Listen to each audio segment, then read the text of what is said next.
Si alguna cosa me tocará.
Buenas noches.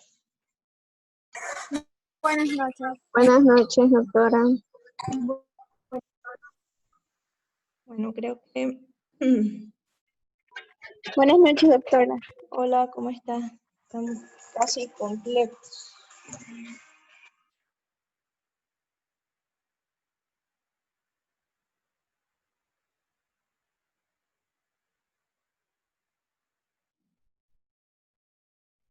Casi completos, estamos 24. ¿Quién iba a exponer ahora? Yo. Andrés, ya, ok, Andrés, ¿estás listo? Sí, faringoamigdalitis. Ya. Bueno, esta clase va a ser un poquito corta. Ando un poquito enfermita, pero espero que estemos bien los próximos días. Ok, Andrés, cuando tú quieras, pon el...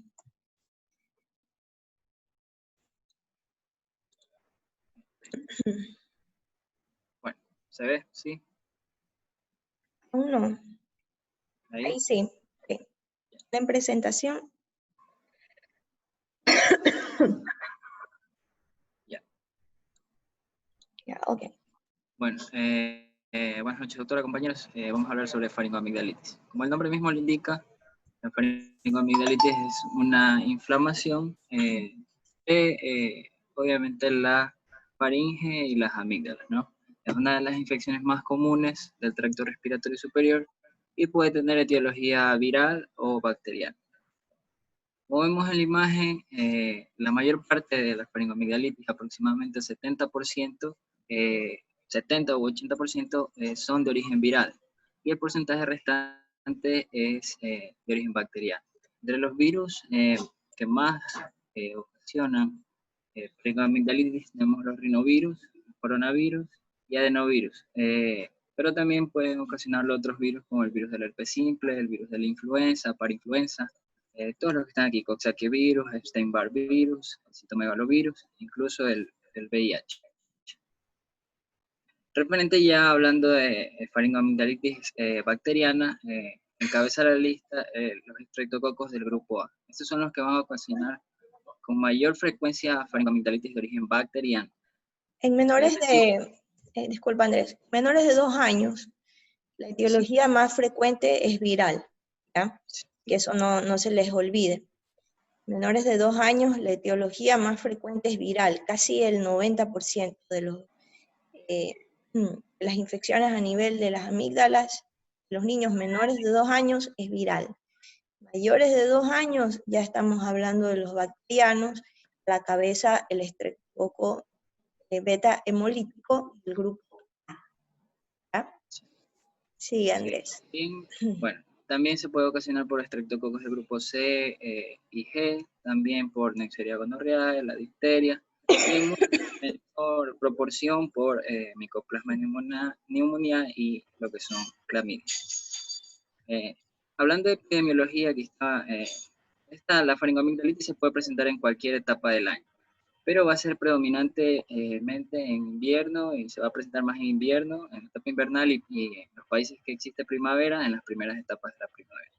Se presenta con más frecuencia cuando hay una gran aglomeración de personas, como son guarderías, escuelas, hogares de menores, e incluso hasta en el hogar se puede transmitir fácilmente entre hermanos. ¿Cómo se transmite? Por medio de secreciones respiratorias. Y en este cuadro tenemos una relación... Andrés, discúlpame, te voy a interrumpir. En lugares donde hay guarderías con más de 13 niños, es bastante frecuente las infecciones de este tipo. Por eso es que es importante que cuando vayan niños a algún lugar, ustedes chequen eso, cuando sean papás, o cuando vayan a dar recomendaciones. No puede haber más de 13 niños en un aula o en una guardería o en un lugar, porque si no, esto va a ser un factor de riesgo para que el niño esté constantemente enfermo, sea por faringoamigdalitis o por cualquier otra causa. Sí, Andrés. Bueno, en este cuadro vemos una relación entre la edad, los grupos de edad y las etiologías, ya sea bacteriana o viral. como ya lo mencionó la autora anteriormente, antes de los 3 años es muy raro que la faringoamigdalitis sea de origen bacteriano. Como vemos aquí, predomina la etiología viral en este grupo de edad. Ya avanzando entre los 5 y 15 años hay un aumento de los casos de faringoamigdalitis bacteriana y disminuye la etiología viral. Y ya para al final de la adolescencia y en la adultez, disminuye un poco la etiología bacteriana y vuelve a aumentar la etiología viral. Hablando sobre las manifestaciones clínicas, debemos tener en cuenta que son inespecíficas y muchos de estos signos y síntomas se van a superponer uno sobre otro. Pero existen características clínicas y epidemiológicas que nos van a orientar y nos van a dar una idea si es que la faringoamigdalitis es bacteriana o viral. Entre las características epidemiológicas para sospechar que una faringoamigdalitis es de origen bacteriano, tenemos la edad. Como vimos en la diapositiva anterior, en este rango de edad, entre 5 y 15 años, hay un aumento de casos de faringoamigdalitis de origen bacteriano. También si es que el cuadro se presenta en invierno o inicio de la primavera, y si es que existe historia de contacto documentado con algún paciente que haya tenido faringoamigdalitis estreptocócica. En cuanto a los síntomas, la faringoamigdalitis por estreptococos del grupo A va a tener un periodo de incubación, como lo vemos aquí, de 2 a 5 días. Y se va a presentar característicamente con odinofagia de inicio súbito. También puede haber cefaleas, náuseas, vómitos, dolor abdominal. A diferencia de la faringoamigdalitis de origen bacteriano, la faringoamigdalitis vírica se puede presentar con rinorrea, tos, disfonía o ronquera y también con diarreas. En cuanto a los signos, en la faringoamigdalitis bacteriana la presencia de fiebre mayor a 38 grados. Y como vemos aquí en esta imagen, las faringes y las amígdalas van a estar aumentadas de tamaño, hiperémicas, puede estar la faringe, las amígdalas y también la úvula aumentadas de tamaño. También se pueden presentar, como vemos aquí en esta imagen, petequias en el paladar y el característico exudado que se presenta en las amígdalas. Este exudado puede ser de color blanco, amarillento o grisáceo. También va a haber... A veces te cuento que no lo hay. ¿Sí? Sí, por eso no son, o sea, los síntomas no son específicos. ¿Cuál de todos estos síntomas y signos son los más importantes, Andrés? Los más importantes es la odinofagia, la fiebre, ¿Ya? la adenitis cervical anterior. Exacto. Sí, la adenitis cervical anterior, que como se ve acá en esta imagen de aquí, estos ganglios linfáticos anteriores van a estar inflamados y van a ser dolorosos a la palpación. Y ya cuando revisas la faringe, pues, perdón, las amígdalas, entonces, voilà, te vas a encontrar con eso, ¿verdad? Pero, Sí. ¿por qué te hice repetir? Porque si es un niño mayor de 2 años en adelante, que empieza con estos problemitas, que le duele la garganta, con fiebre, a veces los niños dicen que sí, pueden hablar muy fluidamente y te dicen, sí, me duele la garganta, pero otros no. Entonces solamente empieza con la fiebre, palpas el cuello, encuentras unos ganglios, ¿sí? Le revisas la garganta y entonces ves que está eritematosa o purulenta, ¿ya? Y puede haber un poco de disfagia o dinofagia a los alimentos o rechazo a los alimentos también, ¿no? El niño no quiere comer.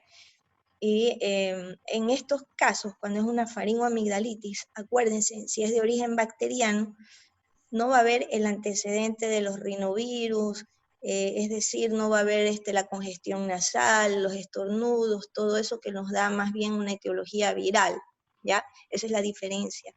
Un virus por lo general empieza por la nariz, ¿ya? A provocar lo que es la secreción nasal, la rinitis. Y luego ocasiona una sobreinfección bacteriana y eso es distinto. Pero son 2 o 3 días más de una congestión nasal. Esos son los virus. Pero cuando es la faringoamigdalitis, neta causada por el estreptococo beta en niños mayores de 2 años es así, tal como lo dijo Andrés. La fiebre, los ganglios a nivel cervical, en la parte anterior del cuello, la odinofagia, la faringe congestiva o eritematosa, ¿no? O purulenta.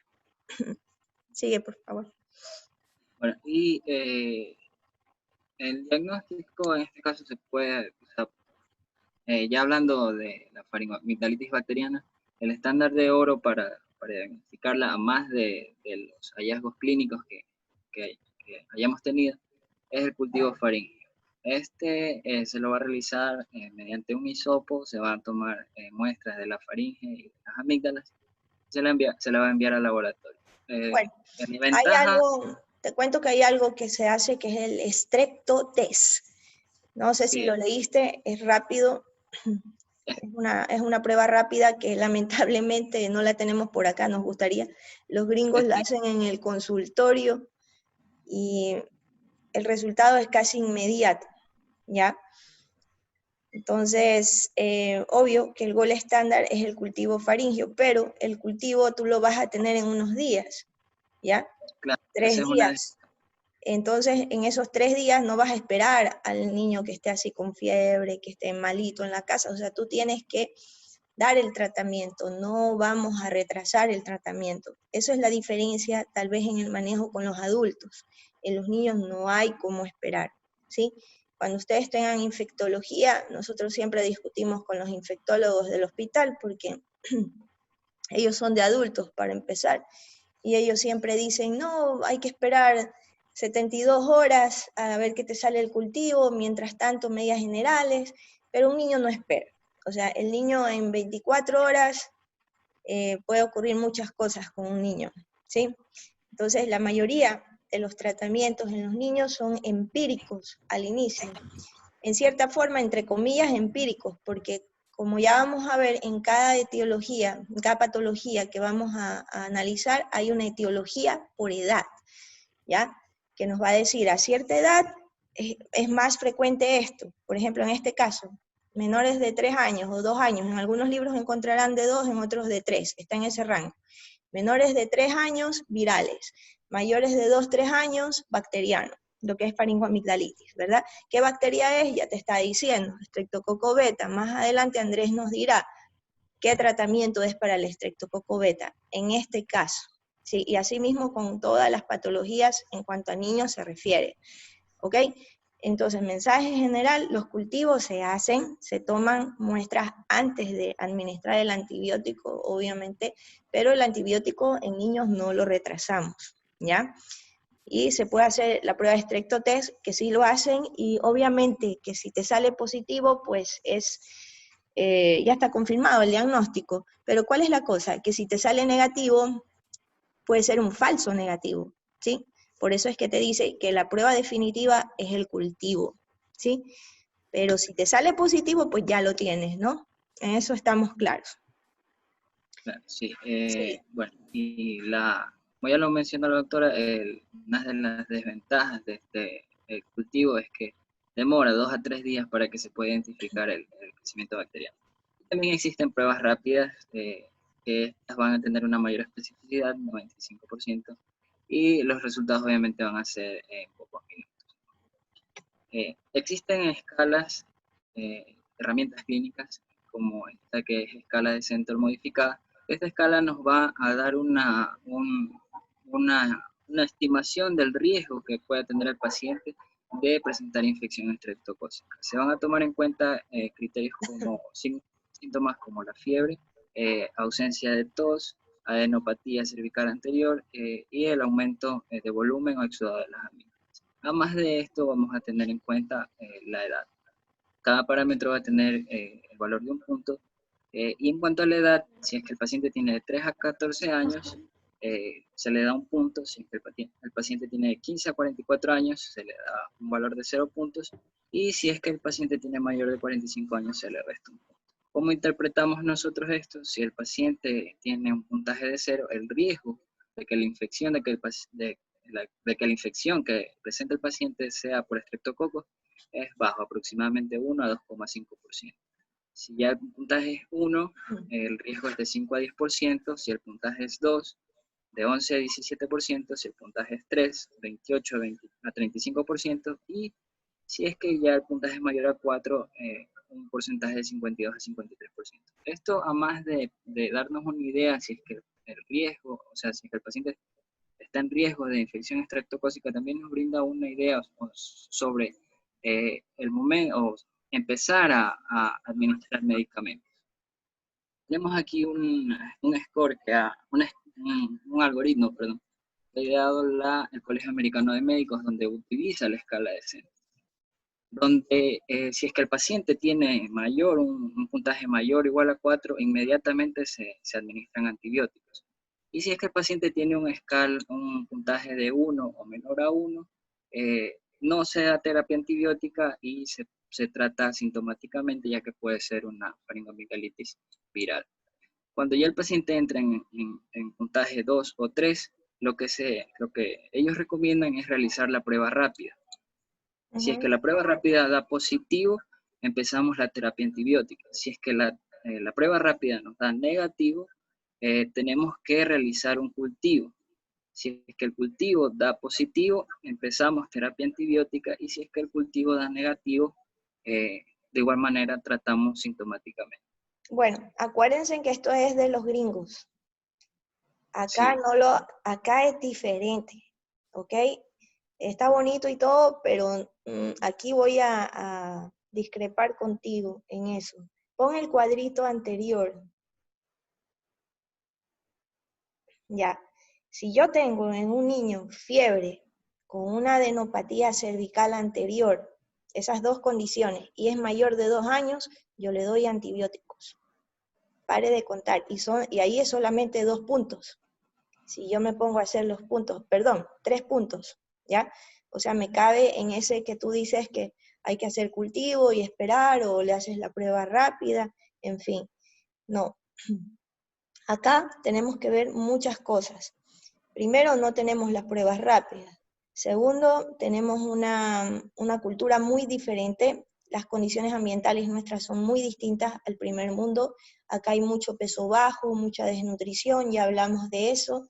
Salvo que sea un niño de un estrato económico alto, bien cuidado, tú tengas acceso a él, que te estén llamando a cada rato para ver cómo está el niño, un niño bien alimentado, buen peso, tal vez te puedes dar el lujo de hacer estas concesiones y esperar, pero yo no lo recomiendo, ¿sí? Es mejor empezar una terapia antibiótica empírica porque ya tienes la fiebre, ya ves los ganglios, ¿sí? Y si le revisas la garganta, ya está roja, ¿no?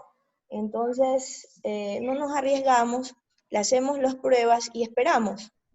Si te sale negativo, pues ya tú verás si le continúas o no, o le puedes retirar, porque probablemente es viral. Le haces los exámenes pertinentes, una biometría hemática, además, para ver si hay linfocitosis o segmentados arriba, ¿sí? Además del cultivo.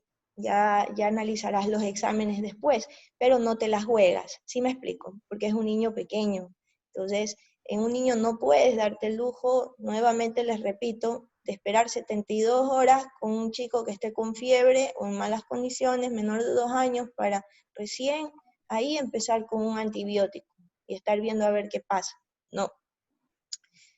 A propósito, después vamos a hablar sobre el capítulo de fiebre, ¿no? Y ahí también se van a dar cuenta el manejo que les estoy diciendo, ¿no? De lo que es actuar en forma rápida en los niños. ¿Listo? Sí, Andrés. Sí, lo que dice la doctora es verdad. Hay en las guías internacionales hay consenso en este caso, cuando el paciente tiene un puntaje mayor a 4 o cuando el paciente tiene un puntaje de 1. Lo que no hay consenso es de cuando el paciente tiene estos puntajes de 2, 3, así. Lo que sí dicen es que claro, es dudoso, pero se puede empezar la terapia antibiótica empírica y esperar a que venga el resultado del cultivo. Si es que el cultivo ya sale negativo, se suspende la terapia antibiótica. Eso mencionan las guías internacionales. En cuanto a la terapia ya, de las faringoamigdalitis víricas, vamos a tratar sintomáticamente. Antipiréticos, analgésicos por vía oral, paracetamol y ibuprofeno con la intención de calmar la fiebre y quitar el dolor. Reposo, que ingiera agua y esperar a que el cuadro mejore, ¿verdad? Ya, aquí hacemos un paréntesis también. Acuérdense en que nosotros vivimos en países tropicales y tenemos bastante afluencia de dengue, ¿no? Acá. El dengue, cuando ya veamos dengue, también se puede acompañar con, o simila al principio como una faringoamigdalitis, porque le revisas la garganta a un niño y la tiene roja, ¿sí? Entonces puede confundir. Hasta que no le hagas un examen, por lo menos una biometría, y darte cuenta de que puede o no puede ser esta enfermedad, que ya veremos más adelante, nosotros en niños siempre damos paracetamol o acetaminofén al inicio, cuando no la tenemos clara, ¿sí? Cuando no tenemos clara la sintomatología y todo, y sobre todo estamos en épocas de lluvias y tenemos muchos casos de dengue, hay contactos, por eso haces una buena historia clínica, ¿no? Y todo, y tienes en tu mente siempre esta enfermedad, no des ibuprofeno. Yo no, en los últimos 10 años, yo no recomiendo mucho el ibuprofeno, salvo casos excepcionales, que ya los vamos a ir viendo de a poco. Pero en niños con fiebre, y yo tengo un tema acá, que es dengue hasta que no se demuestre lo contrario, ¿ya? Entonces, para no cometer alguna iatrogenia con los niños, siempre paracetamol, ¿sí? Ustedes que ya seguro les van a preguntar, sus familiares o alguien, ¿qué le puedo dar a mi chiquito que tiene fiebre? Pues paracetamol, ¿ok? En distintas marcas, ¿ya? Ustedes pueden coger el pediadosis y verlo. Por cierto, ¿cuál es la dosis, Andrés, del paracetamol? Ya tienen que irse familiarizando con ciertas cosas que vamos a ir viendo. Paracetamol en los niños. Así es. La verdad que creo 5 cc cada No, 6 horas. creo, no estoy seguro. Recuerdo, Ya. no recuerdo. 10 miligramos por kilogramo. Ya, de 10 a 15 miligramos por kilo, ¿no? Ya. De 10 a 15 miligramos kilo, dosis cada 6 horas o cada 4 horas, dependiendo. Siempre empiecen con 10, no se vayan a 15 de golpe, con 10. Y del ibuprofeno, Andrés. La dosis de ibuprofeno. Sí. No, tampoco me recuerdo. Ya. No, El no. ibuprofeno siempre la mitad. El paracetamol, 5 miligramos por kilo dosis. ¿Ya? Este ibuprofeno se lo puede dar cada 8 horas o cada 12 horas también, dependiendo. De estas cosas, vayan tomando nota en su libretita, ¿ya? Acuérdense que están haciendo un librito, ¿verdad? ¿Ya? Entonces empezamos con la faringoamigdalitis. ¿Qué me interesa en ese librito que están haciendo ustedes? El concepto, primero, de faringoamigdalitis. ¿Cuál es el concepto de faringoamigdalitis? ¿Cuál es la etiología? ¿Cuál es la epidemiología? La etiología ya la hablamos, viral, bacteriana. La epidemiología, en qué momentos del año se presenta, en qué edad, que ya lo dije que es muy importante, la edad de presentación. ¿Ya? Luego, el cuadro clínico, bien preciso, ¿no? ¿Cuándo nosotros sabemos que es una faringoamigdalitis y por qué, no? Luego hablaron de el diagnóstico, que es lo que estamos hablando, y por último el tratamiento. Eso es lo que quiero que haya en una hoja de su libro, una hoja de lado y lado, ¿no? Por delante y atrás, y luego cuando ya esté corregido y todo, la pueden emplasticar. Y es un libro para ustedes. Con lo principal, en el tratamiento tienen que ponerme las dosis. Esto va para los que van a seguir exponiendo, ¿sí? Tienen que ponerme la dosis. Pónganme siempre 1 o 2 medicamentos que son los que siempre se utilizan y obviamente los que ustedes van a utilizar, más el antibiótico que van a utilizar, ¿sí? Para que sea algo práctico. No me pongan solo el nombre, ibuprofeno, y ahí vean lo que sea. No, háganlo así para que sea algo útil. Ya saben ustedes qué, ya voy a ver mi libro, sé que tengo que usar esto, no me acuerdo la dosis, pero voy a ver. Y si no, también ustedes van a tener que tener el pediadosis, aunque no sean pediatras o no vayan a ser pediatras. que bueno, espero que algunos sí lo sean, ustedes van a utilizar ese libro muchas veces, ¿sí? Lo van a utilizar en el internado, lo van a utilizar en la rural, lo van a utilizar en su casa, porque estoy segura que la vecina, su familia, quien sea, les va a preguntar. Y en niños, por favor, siempre es con dosis, nunca con dosis por kilo de peso, ¿ya? Y si no se sabe el peso de la familia, ustedes ya saben la fórmula por edad, ¿ok? Y si en ese momento no quieren quedar mal con la vecina, con la familia, con quien sea, les dicen, un momentito, yo ya le devuelvo la llamada. O denme un momentito, voy a revisar.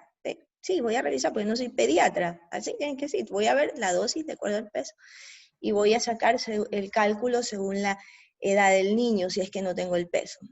¿Ok? Entonces, esas fórmulas para sacar el peso también deben estar en su librito, desde el inicio. ¿Sí me explico?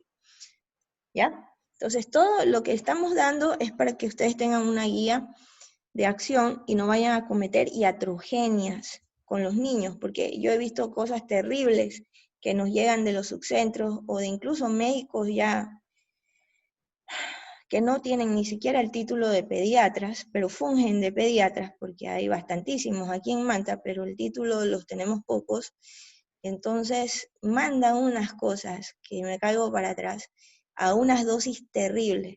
Entonces, claro, mandan bombas atómicas a un niño de meses, se cura el pobre chico, porque obvio, para matar un conejo lo mataron con una bazuca, ¿sí? ¿Y qué pasa? Le hicieron un daño al niño. Ya después ese niño va a estar resistente, o ese niño ya tiene ya afección renal, y esos van a ser los próximos insuficientes renales, o con problemas hepáticos posterior de adultos, y no se sabe por qué. Y se sabe por qué, tuvo un mal pediatra, que no era pediatra, al final del día. Entonces, por favor, tengamos cuidado con las dosis. Yo en eso sí soy bien crítica y bien estricta, porque no es posible que ustedes, habiéndoles dicho, ustedes cometan estos errores que son terribles y que pueden ocasionar la muerte incluso de un niño, ¿sí? Por ejemplo, cuando se usan los antihistamínicos o medicina que son antigripales, ¿ya? Y las utilizan en niños menores de 2 años. Eso es imposible, ¿sí? Y si las usan mal todavía, le pueden ocasionar la muerte al niño por depresión respiratoria, por una serie de cosas, ¿ya? Entonces tengamos mucho cuidado con eso. Ustedes tienen que saberse las dosis de estos medicamentos. ¿Listo? Ya, vale este paréntesis para no repetirlo después cuando veamos más adelante procesos respiratorios, ¿sí? Vamos, Andrés. Y bueno, aquí viene ya la terapia antibiótica, en los casos de faringoamigdalitis bacteriana. Afortunadamente, el estreptococo del grupo A aún no ha desarrollado resistencia a las penicilinas. Entonces, este va a ser el tratamiento de elección, siempre y cuando el paciente no sea alérgico a las penicilinas. El tratamiento va a variar de acuerdo al peso del paciente, como vemos aquí, si tiene menos de 27 kilogramos o más, igual o más de 27 kilogramos. Ya, Puede dar, el tratamiento de elección, el gol estándar, pregunta de examen, ese que tienes ahí, que se llama penicilina benzatínica, ¿ya? Es la penicilina benzatínica. Menores de 27 kilos, 600.000 unidades. Mayores de 27 kilos, 1.200.000 unidades. Intramuscular, la nalga. Una sola vez, previa prueba. Sí se coloca en las recetas. Previa prueba. O sea, usted le pregunta a la mamá, un niño mayor, niños mayores de 3 años, por favor, ¿sí? En menores de 3 años yo preferiría vía oral, ¿sí? Para las inyecciones intramusculares mayores de 3 años, por favor. Quien se ha puesto una inyección de penicilina sabe lo doloroso que es, y siempre con anestésico, ¿ya? Creo que a la mayoría nos han puesto alguna vez inyección de penicilina. Y aún poniendo anestésico es un dolor tenaz, ¿ya? Menores de 27 kilos, por favor, 600.000 unidades. Mayores de 27, 1.200.000 unidades. Quítenle eso que dice penicilina G. Yo diría solamente, para que no se confundan, penicilina benzatínica. ¿Ya? La penicilina G es otro tipo de penicilina. ¿Ok? Entonces, para mí es solamente, Andrés, borrar de tu exposición, tal vez volver a rehacer este cuadro y solo ponerme Cuadros que está en penicilina el libro. para alguna exposición que tú tengas o algo, bórrale todo lo demás y solo me pones penicilina benzatínica, punto. Y Ah, ya. en las farmacias, en lugares se confunden. Hay la penicilina G cristalina, que es intravenosa, entonces te puede causar confusión. Es mejor solo poner penicilina benzatínica. Por favor, pónganlo en su librito, tal como lo estoy diciendo, y es pregunta de examen, no se van a confundir. Penicilina benzatínica, ¿ya? Ese es el gol estándar del tratamiento, es ese. Si te ponen en algún examen o en algo de cualquier lugar, no solamente el examen de nosotros, ese que hace el CASE, lo que sea, es penicilina benzatínica. ¿Listo? Ya, Sí. sigue Andrés. Bueno, y esto es, o sea, es más el gol estándar porque es una sola vez. Póngale a un paciente a tomar 10 días, como si se pueden dar cuenta los otros medicamentos. Sí, La eso mayoría en menores de 3 años, prefiero la vía oral. Vas a darle la amoxicilina a la dosis que está puesta allí. 50 miligramos kilo día, verás que es día. Cuando te dicen día es 24 horas, ¿no es cierto? ¿Ya? Sí. Eso tienes que ver en el pediadosis también. En el pediadosis muchos te van a decir kilo día o kilo dosis. Si te dicen día, quiere decir que es para 24 horas y que la vas a dividir. Ya, hagamos un ejercicio ahora mismo, si tienen por ahí papel y lápiz. Este chico pesa 10 kilos, por ejemplo, y tengo que darle Sí se ve ahí lo que estoy haciendo en la pantalla. sí, tengo que darle amoxicilina, ¿ya? A 50 miligramos por kilo. Entonces vas a multiplicar 50 por 10. 10 kilos pesa el paciente, le doy 50.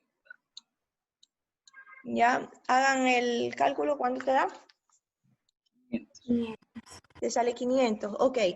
Como esta la dosis es cada 8 horas que tú das, eso si tú ves en el pediadosis te dice así, 50 miligramos por kilo día, dividido en 3 dosis, te dice algunas, o cada 8 horas, quiere decir que si es cada 8 horas, ¿no es cierto? En 24 horas, ¿cuántas dosis son? Claro, pues estos 500 lo voy a dividir para 3 y le voy a dar... Exacto. Divídelo para 3, ¿cuánto me sale? Bueno, ahí los chicos que tienen la calculadora. 166. ¿Cuánto? 166. Chutica, Andresito, pero ahí eso te salió feíto ahí eso. Bueno, háganlo. Ahí.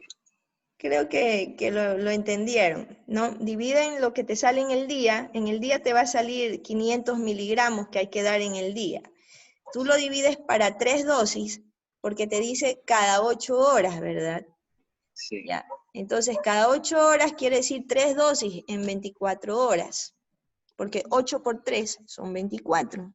Entonces, son 3 dosis, lo divides para 3 y te sale 166, ¿no?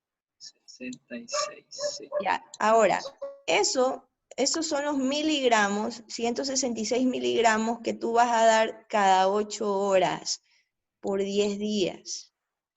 ¿Sí? Eso lo vas a dar cada 8 horas por 10 días. Y ahora me vas a decir, ¿y cómo yo voy a medir los 166 miligramos? ¿Cómo yo hago eso? Ahí viene la regla de 3. Para una presentación en mismo pediadosis te vienen abajo, dicen en el vademecum, las presentaciones de la amoxicilina, o simplemente la mandas como un genérico. Viene la amoxicilina de 250 miligramos en 5 ml, ¿ya? Hay de 125 en 5, hay de 500 en 5. ¿Cuál se le aproxima más? La de 250 miligramos en 5 ml. Entonces, déjame ver si yo puedo hacer la pantalla. Yo creo que tengo que dejar de compartir. Ya. Ahora déjame ver si yo puedo.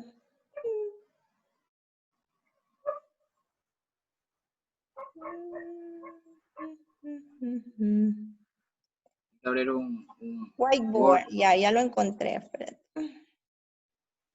Ahí está. Déjame ver. Ay, que esto es nuevo para mí. ¿Están viendo el tablero mío o siguen viendo la presentación de...? No, sí se ve el tablero. Uy, no, ahora entiendo por qué es que no te salía el número. Es horrible esto. Espérate un ratito. ¿Cómo es? Uy. Se me fue el lapicito.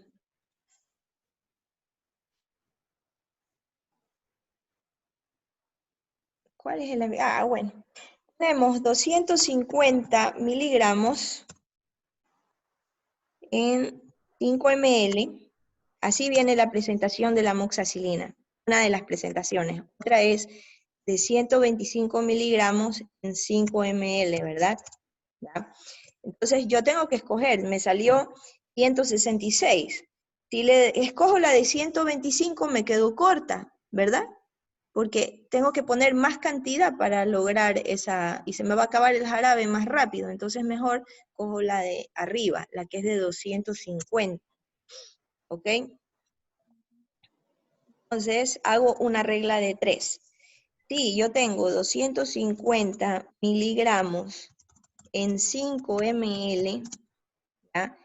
Pero yo necesito dar 166 miligramos.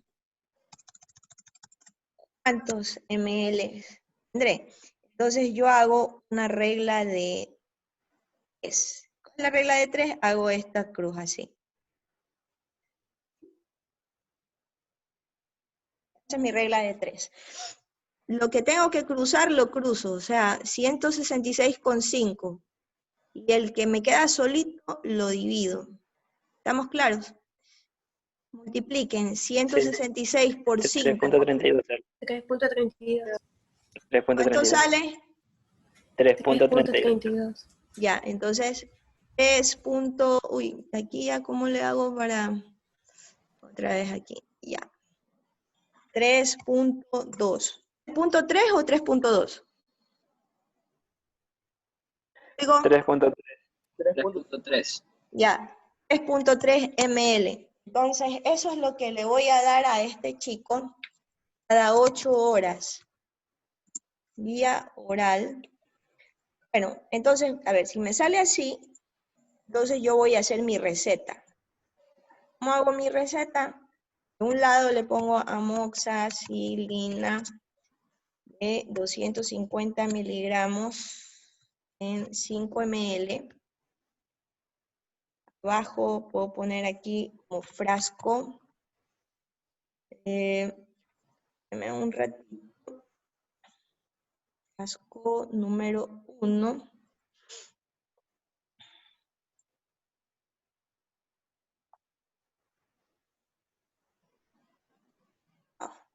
Se me perdió me fue bajo. Ay, ¿qué hice?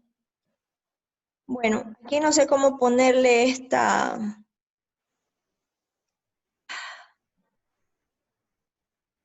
¿Qué cosa? Frasco número 1. Entonces pongo así y entre paréntesis le pongo 1. Estoy enseñando a hacer una recetita, ¿ya? Aquí le ponen ese signo que no puedo ubicarlo acá, pero Signo numeral. sí me entienden, ¿verdad? No lo puedo hacer. Bueno, esto va de un lado de... Esto va de un lado de la receta, ¿no? Ya. Miren la indicación de borrón. Del otro lado, ustedes van a poner que apaguen el micrófono, por favor. No sé quién está hablando. Entonces vamos a dar de esta amoxicilina 3.3 ml vía oral cada 8 horas por 10 días. Sí debe ir su indicación, o sea, de un lado de la receta va esto. Después, obviamente acá adelante le ponen 1 y 1 acá. Sí, disculpen que todavía no manejo bien esto, pero de un lado de la receta va el nombre, moleste. Del otro lado la prescripción, ¿sí? Es lo que vamos a hacer, así va. Está claro cómo hacer, cómo dar un medicamento a un niño. ¿Sí? En un niño hay que ser así preciso, el peso. En un adulto de pronto no es así, pero en un niño sí. ¿Ok? ¿Estamos claros? Sí, sí, sí. Ya, Andrés, continúa.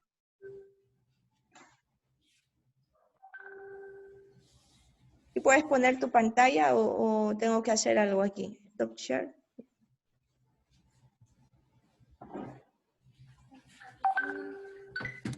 Se pusieron la pantalla así, mira.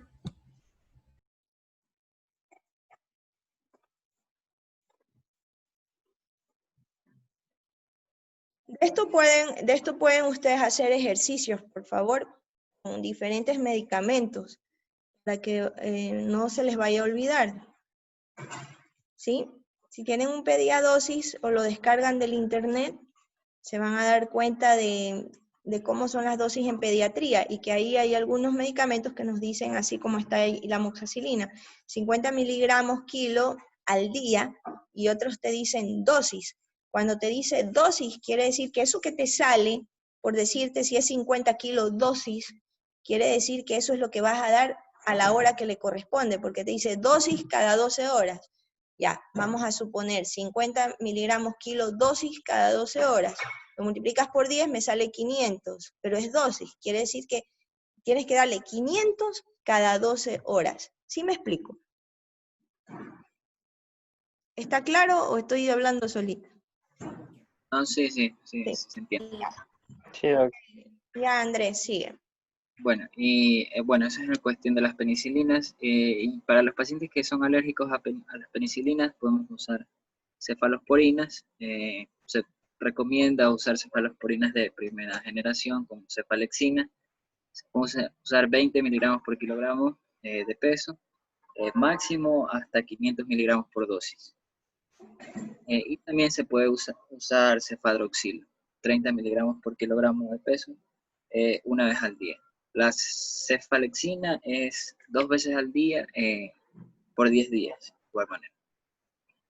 Y el cefadroxilo también por 10 días. También podemos usar eritromicina, vamos aquí, eritromicina tilsucinato, 40 miligramos por kilogramo por día, hasta 1000 miligramos por día. 2 veces al día por 10 días. O esolato, 20 a 40 miligramos por kilogramo por día, hasta 1000 miligramos por día. De igual manera, 2 veces al día por 10 días. O claritromicina, 15 miligramos por kilogramo por día, hasta 500 miligramos por día. Esto 2 veces al día por 10 días. Acitromicina, 12 miligramos por kilogramo el primer día, y a partir del segundo día administramos ya 6 miligramos por kilogramo hasta el quinto día. Esta acitromicina se da una sola vez al día. Y finalmente podemos dar clindamicina también, 20 miligramos por kilogramo al día, hasta 1.8 gramos al día. Esto se da 3 veces al día durante 10 días. Bueno, sí, pregunta es, ¿qué damos cuando un paciente es alérgico a las penicilinas? Los macrólidos. Macrólidos es la eritromicina, la claritro, la acitromicina. ¿Sí? La eritromicina es muy buena, pero es bastante, provoca mucho vómito, dolor abdominal en los niños. ¿Sí? Es muy buena, pero nosotros preferimos o utilizamos bastante lo que es la claritro y la acitromicina, más que la eritromicina. Hay una cosa con la eritromicina jamás utilizar en menores de 3 meses. ¿Sí? Hay que tratar de evitarlo, y sobre todo en neonatos, porque puede causar hipertrofia del píloro. Entonces, menores de 3 meses, no.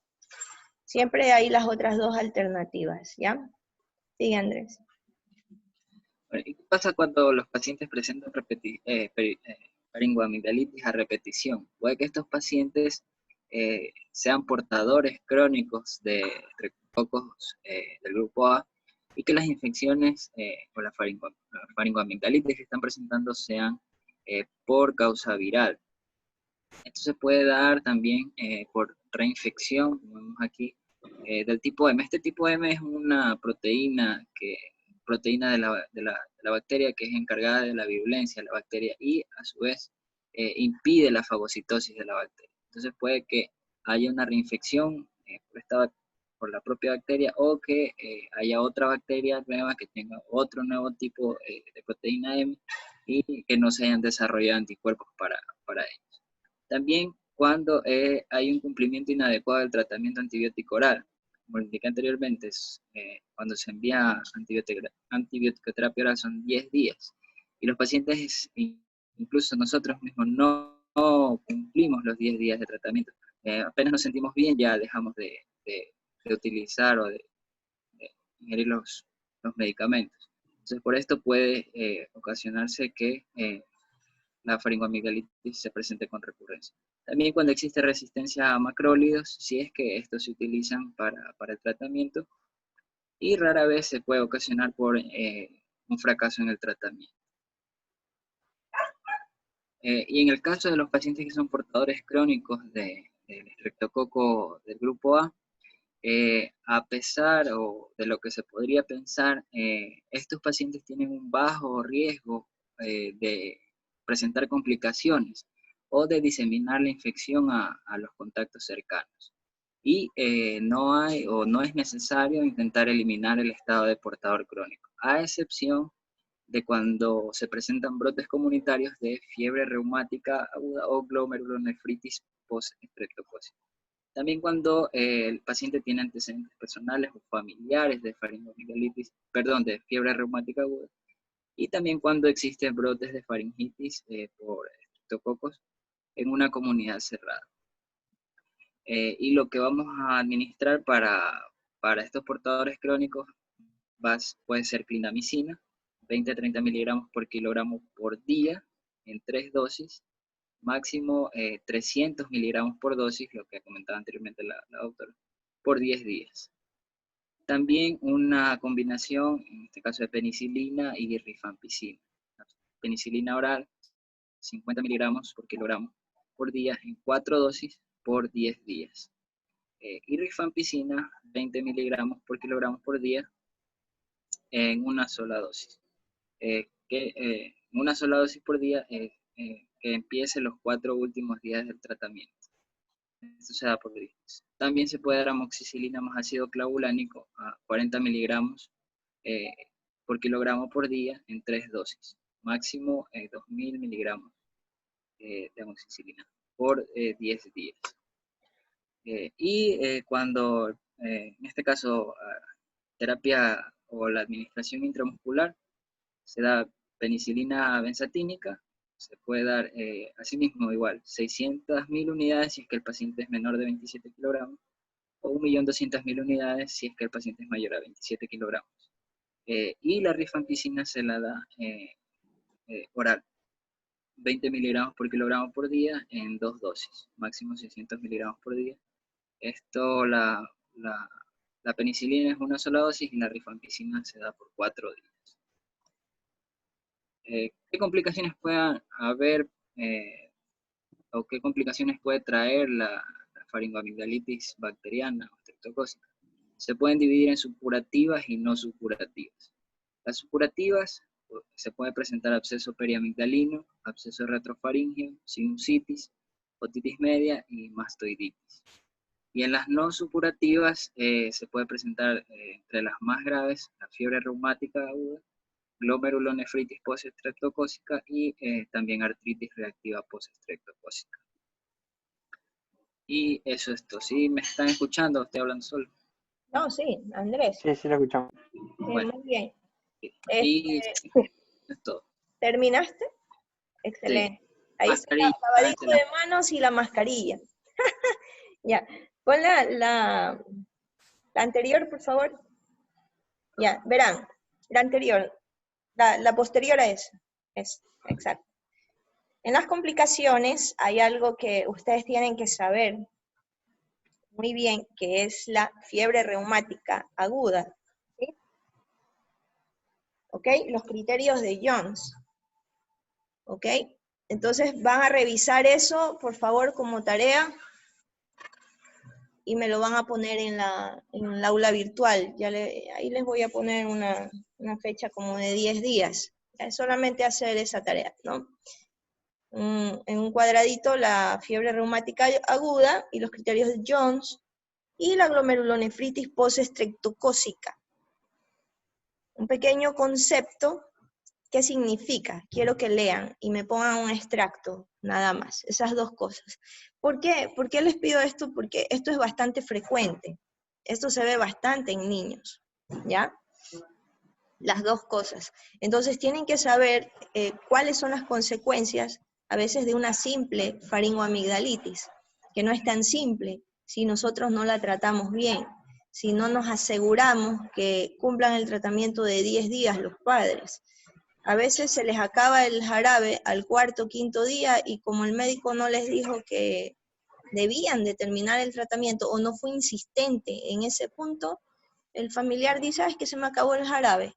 Al cuarto, quinto día se le acabó el jarabe, y ya no le dio. O el niño ya se sintió bien, como bien dijo Andrés, y ya no le dio más. ¿Sí? Entonces, algo que dice en el libro es que la faringoamigdalitis bacteriana es una enfermedad que en 3 o 4 días, así no se administre medicamentos, los síntomas empiezan a disminuir. Y ya cuando se administran medicamentos, el cuadro empieza a mermar o a disminuir en aproximadamente 12 a 24 horas. Entonces esto puede ser que influya para que los pacientes dejen de tomar los medicamentos. Así es, pero esta bacteria es tan mala que el daño te lo va a ocasionar luego, porque ustedes ya van a leer lo que causa si no es bien tratada. Entonces, en niños es tenaz, porque sí te causa un problema ahí, y algunos ni lo sabemos. Por ejemplo, ya de adultos nos damos cuenta o nos morimos de un infarto y ha sido por esto, porque no nos trataron bien de chiquitos. Se afectaron las válvulas cardíacas, por ahí alguna, y lamentablemente hasta ahí llegamos, ¿ya? O empezamos a tener problemas con nuestro riñón, ¿ok? Entonces, todo está de la mano. Y es importante que ustedes sepan, estas preguntas les toman en el CASES, casi que es de cajón, los criterios de Jones, por ejemplo, o las glomerulonefritis, y lo que sé es que les encantan las cosas renales, ¿sí? Así que por ahí les voy dando una perlita para que vayan estudiando, ¿ya? Bueno, Andrés, te felicito. Sí, verás que es un tema corto, pero es muy interesante, ¿no? Si lo leíste, y es una de las patologías más frecuentes, no solo en niños, ¿ya? Y sabes una cosa, hay bastante gente que tiene problemas de estos adultos, aunque tú viste ahí las estadísticas que en adultos casi que no, ¿no? Un problema es que cuando tú haces puericultura, tú tienes que indicarle a los papás que el niño debe tener su propio plato, sus propias cucharas, ¿sí?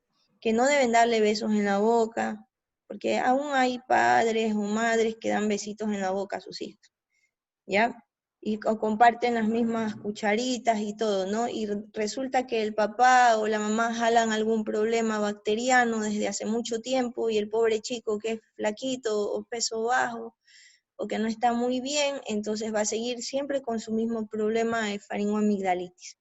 O no dormir con otros hermanitos, ¿sí? Sino que cada cosa tiene su origen también. Ustedes tienen que investigar qué es lo que está pasando ahí, por qué el niño es reincidente con esa infección bacteriana, ¿ya? ¿Por qué esa faringoamigdalitis se ha hecho crónica también?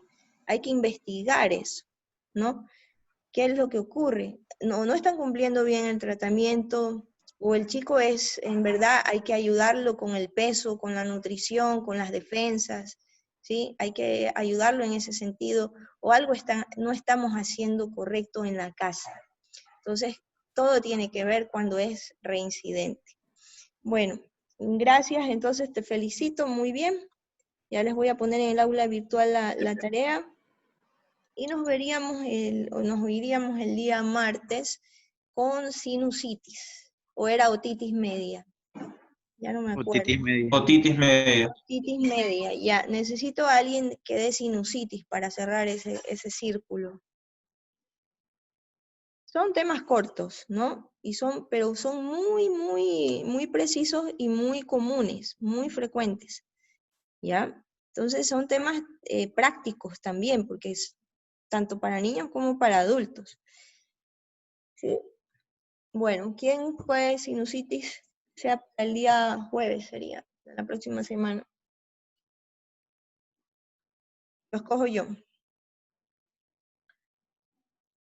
Ok, veamos. No los veo. Fabio Salvador ya expuso. No, doctora, no es puesto. Fabio, ha sido el afortunado, mira. El día jueves, ya, sinusitis, ¿listo? Que no puedo hablar mucho, ya estoy... Para el jueves, ya listo. Sí, yo creo que estoy con faringoamigdalitis también ya. Ok, nos vemos entonces, muchachos. Gracias. Tengan buena noche. Gracias, doctora. Ya, Igualmente. Gracias, doctora. mírense. Gracias, buenas noches. Gracias, doctora. Buenas noches. Todos, buenas noches.